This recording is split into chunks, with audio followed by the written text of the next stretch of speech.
წერას.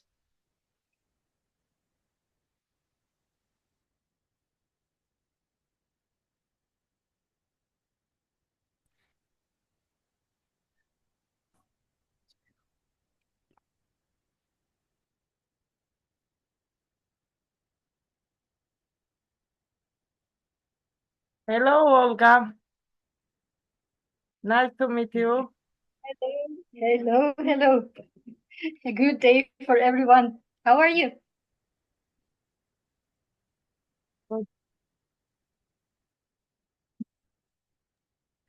Hello, გამარჯობათ. Hello. Yeah.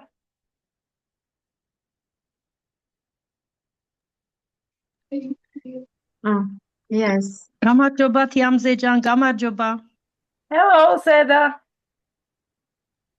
Hello, hello.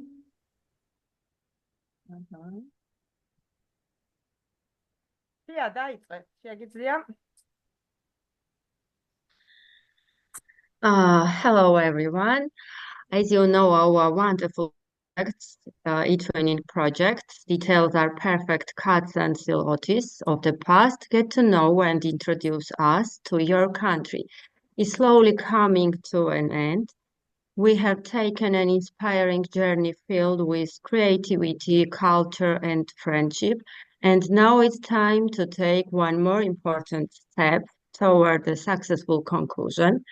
We are happy to announce that our final project meeting will feature a special guest, Professor Olga Dalkirich, an Estonian linguist, PhD, and visiting lecturer at the Faculty of Humanities at the University, Turkey. And Mrs. Olga, can you start our presentation? You can show your interesting presentation. We're waiting. Thank you so much. Yes, I will make it in some moments. I hope that technically it will be okay. I hope that right now you see the presentation and the name of the presentation. And Yes, dear okay. colleagues, yes, thank you. Thank you for your warm welcome. At first, dear colleagues, I would like to congratulate you on the bright Easter. The 2025 is so special about the common days of Eastern and Western Christians' Easter, and also together with the Ramadan feast and the Pesach and the Nowruz, which were a few days ago. The people of all the world, they became closer in the same days in their goodness.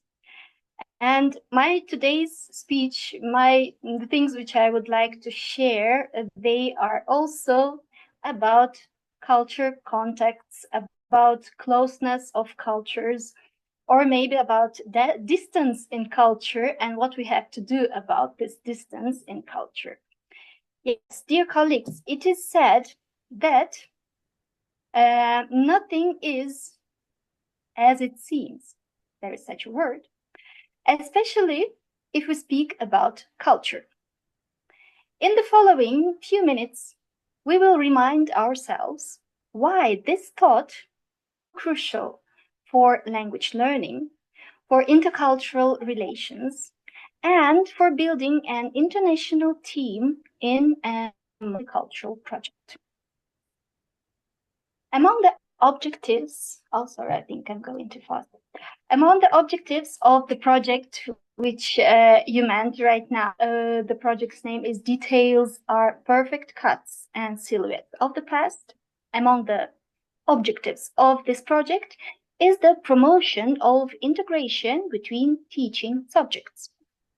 It relates to the competences of democratic culture, which is also one of the important values of this project. Among the expected outcomes of the project are, for instance, the development of language, of communication, of the multilingual skills, as the ability to learn independently and to develop analytical and critical thinking skills on the one hand, and creativity on the other. So I would like to ask myself and also you, what does all these integration with the teaching subjects and have in common with all these values and with all these outcomes? Obviously, from a teacher's point of view, especially a foreign language teacher and a linguist, the link between them is the lingua-culturological aspect of acquiring a foreign language. The most crucial thing about the lingua-culturological approach is the presupposition that the language we speak reflects the realities of the culture we own. Sometimes the exact words of two languages, which can be easily translated from one language to another using a dictionary or an artificial intelligence tool, have different culturological outputs from both sides of the word. It means that every culture surrounds words we speak with different socio-cultural feelings and with different connotation. On the contrary, the cultures we own often have untranslatable words, untranslatable idioms, and untranslatable grammatical or syntactic constructions, which are unknown and not recognizable on the both sides of the communication. As an object of several semiotical research, for example, well-known research of Yuri Mikhailovich Lotman, the untranslatability is an instrument of cognition. The reason is the fact that the equality between the units of languages, as we see it in examples of so-called homonyms or synonyms, can develop a mutual misunderstanding because it doesn't promote research to discover the unknown, and because it seems for both partners of communication that a word or another meaningful unit of a language is the same in its appearance and its culturologic and socio-linguistic meaning. In contrast, a language's unknown and unsolved unit promotes research to solve a word's equivalent in the mother tongue, to describe and to question, to show, to explain, and take it for granted, not as it seems to be understood. In this case, the language of lingua culturology would speak about culture-specific words or lingua culturans. To be a little bit more exact, more practical, not so much theoretic, let us take an example of the simple word bread. I think right now on the slide, on the screen, you see a lot of types of breads in different cultures. Can you tell me, dear colleagues, look at the picture, please. What kind of bread did you taste? Can you tell me? The bread from the picture. No, and I know I tasted Italian bread, and I know panettone. Okay. Panettone, I don't know, but today in the morning I bought 2 simits for my children to eat at school. So we are in Turkey, we have simits. And what else? This German Brötchenkranz. And also some other German breads are quite common for me. Something else, colleagues? Yes, and simit, I know the simit taste. Yes, I know Turkish simit.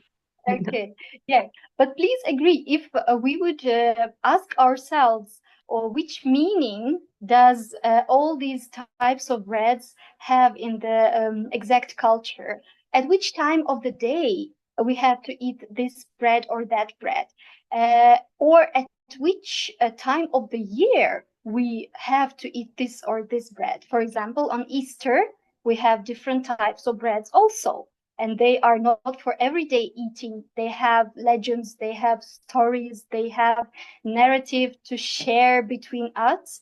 And only with sharing of these narratives, sharing of the stories, sharing of the meanings, not only eating, but also speaking about all these meanings, it takes us closer, much more closer to each culture. Yes, so as we told, the appearance of all these breads, the shapes, also the ingredients, the time, eating situation, not only have different words to express the cultural realities, but they can also be untranslatable. The names of the breads, maybe we eat them, maybe we tried them, but we cannot translate. We know it's bread. We have bread in every culture, but each of the names of the breads, can we translate, for example, panettone? Maybe we can, but we will have to explain all the parts of the word, and we will have to explain it with the story, with the history, with the culture, with the geography. So it's quite much more difficult than just to eat the bread. So I want to say with all these pictures that the translatability can serve as a start for cultural narratives and for their sharing, both developing the vocabulary and exploring the conceptual field of the word in both cultures of the language partners. So you just heard the word, the term conceptual field. I think by discussing all these breads right now, we made a little bit of progress in the developing of the conceptual field of bread. And a little bit later, I will turn to this term, the conceptual field. Yes. So let's move to another slide, to another picture, to another screen. Here, what we can see the seeming simplicity of the words which we see in the picture. The words, for example, day and night and evening and morning. If we will, okay, I will ask you another question. Can I tell right now, I don't know how much time is it right now in your country, we have different countries here. Can I say good morning right now?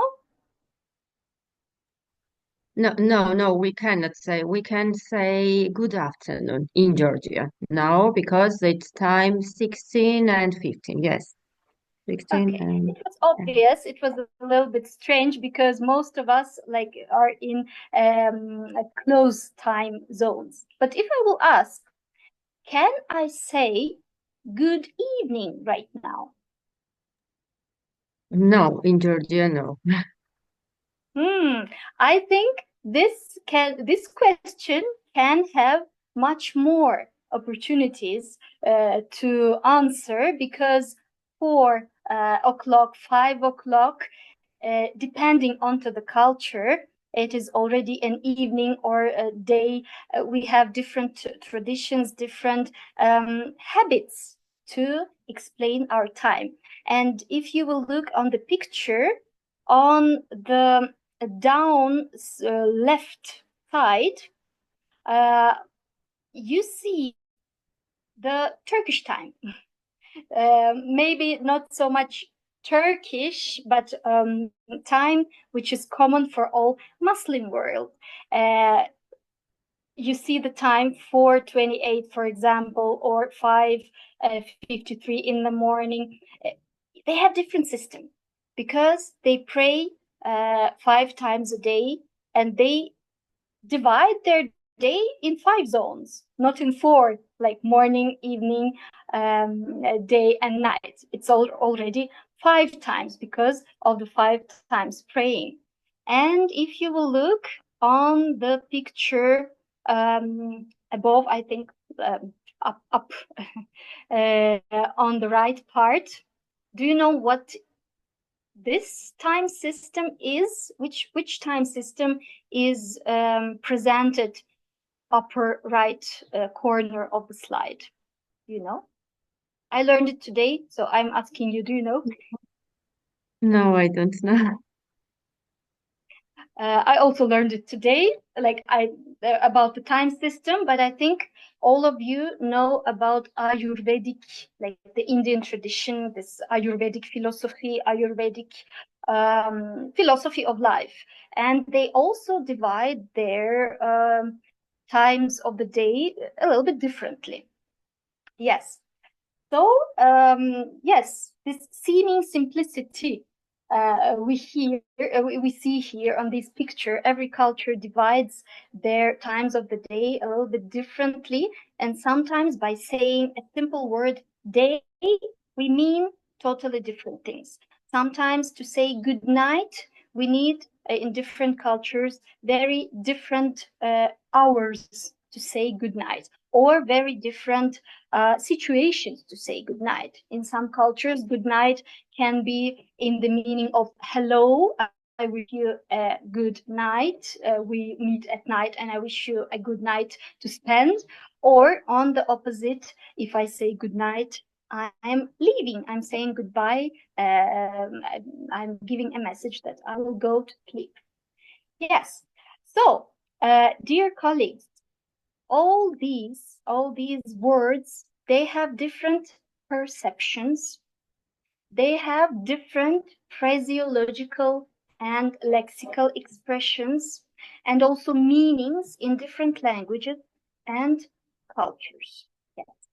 And the research, for example, in the fields of anthropology, lingua culturology, of comparative semantics, and of the cognitive linguistics, it demonstrates the diversity between cultural meanings in a comparative perspective, which doesn't lay on the surface of speech of a certain language or reflect the realities of society, of culture, of traditions, history, or habits of a person, but it also needs to be reconstructed through an analysis of the spoken materials.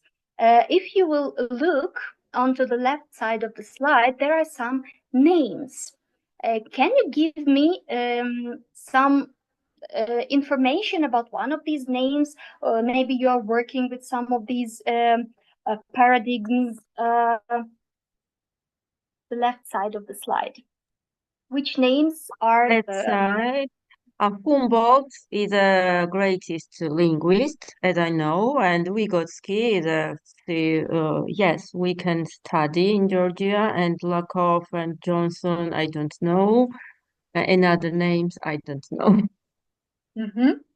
I know only Actually, Humboldt and Vygotsky. yes. I even can guess the reason why some of the names they come to your mind. It's Humboldt, of course. It's Vygotsky. They are wide known scientists, which say that yes, we have a culture, yes, we have our speech, our languages, and our culture, our history, and our speech, our language, they depend to each other. The culture roots in the language, and also on the opposite side, our speech makes us the people who we are.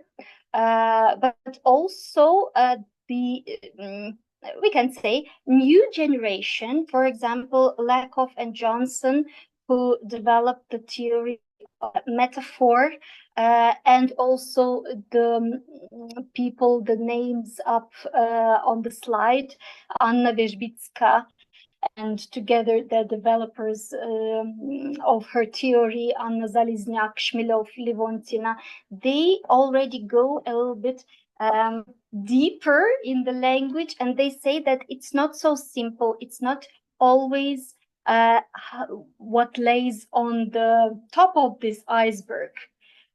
To understand a word in different cultures, we cannot only translate it very often. We need to go down under the iceberg to analyze the meanings, to analyze which concept, which group of words, which group of understandings, group of meanings lays under the iceberg, lays under the seen things. Like the most important message which I'm trying to give right now is that what we see in our language, what we see in our culture, the food we eat and so on, what surrounds us, it is just the top.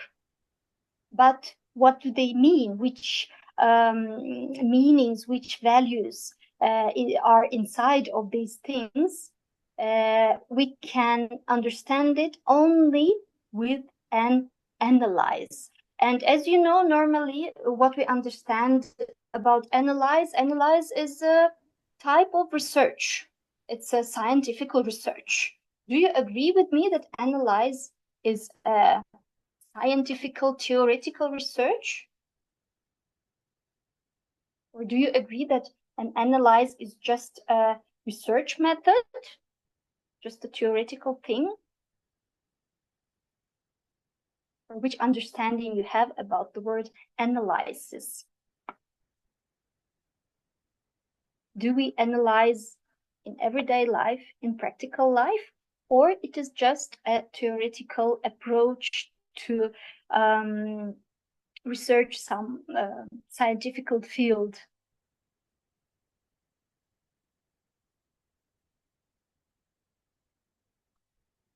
As you see on the picture, I changed the slide, and you see right now, what do you picture, dear colleagues?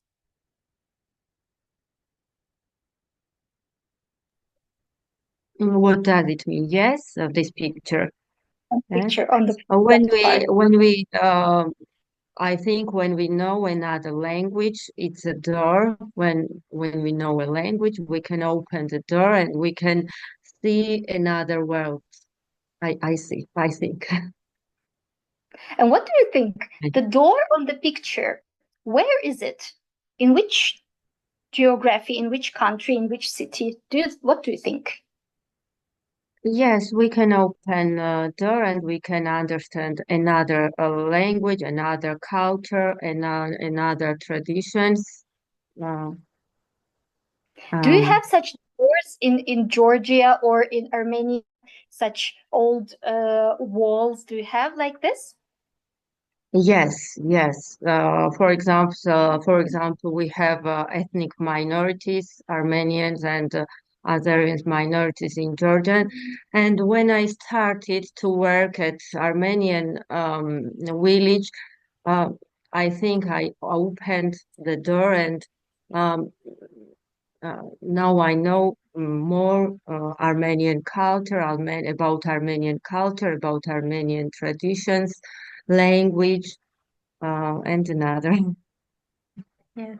I would like to share right now, just that it came to my mind that last summer I had an opportunity to travel on the east of Turkey, where you can see not only the places of history of other like Ottoman and Hittite empires and other, but also Armenian, Georgian places, which also have some doors, some such old walls. But you know, when I see this door on the slide, I feel that it is an Italian wall, an Italian door. I don't know why. Do you agree with me? Do you have another seeing perception? How do you perceive? How do you see this door? For me, it's an Italian door. For you, you told that it's like you have many of such old walls, old doors in Armenian, in Georgian. Alacağım. Toplantı alın, toplantı salonu anahtarını. Toplantı salonu. Evet. Okay, I don't know if it's an answer or it's just the open microphone. Yes. What I want to say, dear colleagues, when we look something, when we hear something, at first we perceive it. And we perceive it on the basis of what we know. But there are so many unknown things. And I will continue like this, that the analysis. Excuse me. Please, dear colleagues, turn off microphones. Please, turn off. If you don't want to say something. Excuse me. Okay. Yes. So, a little bit earlier, I asked you about the analysis. What does analysis mean to you? So I would like to say that the analysis. Nasıl yani? İkimiz kalacağız. Tabii. Ya çocuğum şey. Antenler kalktı. Canım anne telefon. Dear colleagues, please turn off microphones. Dear colleagues. Aman. Maybe I They can cannot. help a little bit. I think that I hear that they speak Turkish. Değerli arkadaşlar, Ben bakıyorum dersim. Azıcık da sen bak. duyuyorsanız, anlıyorsanız lütfen mikrofon kapatabilir misiniz? Biz de devam ederiz. Sanki çok teşekkürler. Yes, my Turkish worked. So, with the language, you cannot open, not only open some doors, real doors and metaphorical doors, you can also have an ability to close doors if you want. Yes. So, about the analyze, dear colleagues. The analysis, if it's not made with scientific research, it can be also empirically, practically solved in common culture sharing activities, which combine both the interaction of the representatives of different cultures and sharing the contents, meanings, and values of their cultural realities. In this way, as your project has, switching between learning activities, switching between teaching disciplines, and mixing different subjects to achieve a certain project or a conceptual learning goal, as it is in your project, as I said, lets a learner create a field of activities, a field of people, a field of objects and information, which is named a conceptual field. I just told that I will come back to the term of a conceptual field.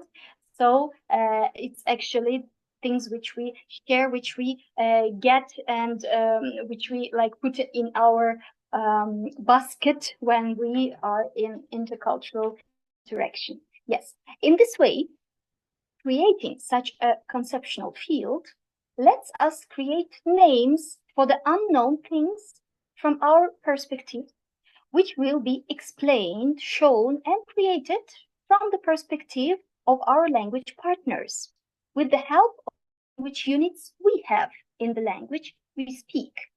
It also promotes learning the language units of the opposite person of the project group member.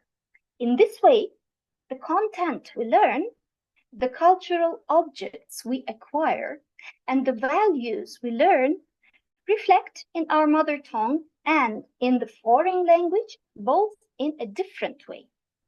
So, in this way, we come to the consciousness that the unit we see or hear doesn't have to mean what it used to mean to us, and that the unknown is not what is not achievable or closed for my culture. On the opposite, it is a door to open. The unknown is a door to open. We need just a person with a key from this door. We need a partner with an explanation what is behind this door.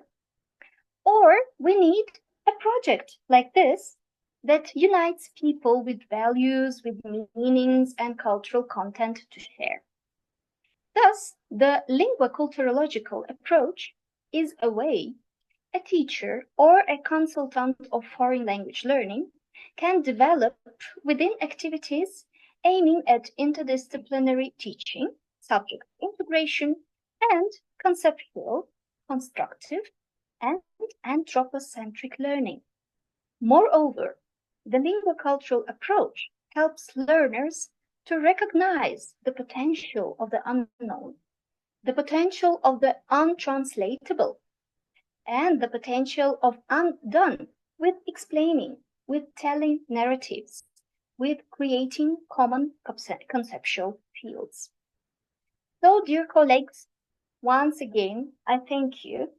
I wish you success in sharing your values in these projects and in analyzing the unknown concepts of your partners. Thank you so much for this interaction. Thank you, dear colleagues. That's all from me. Thank you very much. Thank you very much. Yes, it was very interesting presentation, and thanks a lot. Thank you, Yamza, and thank you, Olga, and thank you, other colleagues. Have you any questions, dear colleagues? Have you any questions? ვინმეს რაიმე კითხვა ხომ არ აქვს? No, nobody has any questions. I think we also already had a good question answer session. So thank you for this. Thank you very much. Thank you. Okay, our presentation end, and now we can say goodbye and have a nice day. Now I can say good afternoon, but after 6 o'clock in Georgia, we can say good evening, for example. But when we say good night, it means goodbye, for example. Bye. Not help. Yes. Goodbye. Bye. Thank you. Thank you.